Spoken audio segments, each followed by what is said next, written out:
Verilmiş sözlərə əsasən Venn diaqramında sual işarəsinin yerinə yazıla bilər. Sulanmaq və atılsın. Cümlə üzvü kimi feili xəbər olur.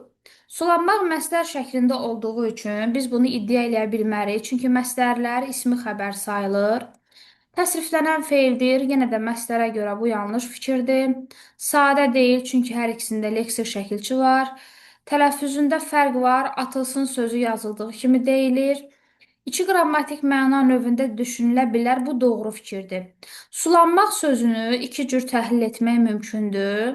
Bir dəfə, misal üçün, bağça sulanıb və yaxud da ağac sulanıb.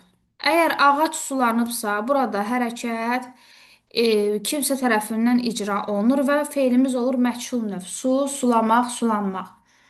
Amma desək ki, armud sulanıb, meyvə yetişir və sulanır, şirələnir. Onda isə kimsə onu sulamayıb. Bu zaman isə su və lan bütöv olacaq leksik şəkilçi və olacaq məlum növdə. Deməli, iki növdə düşünmək mümkündür.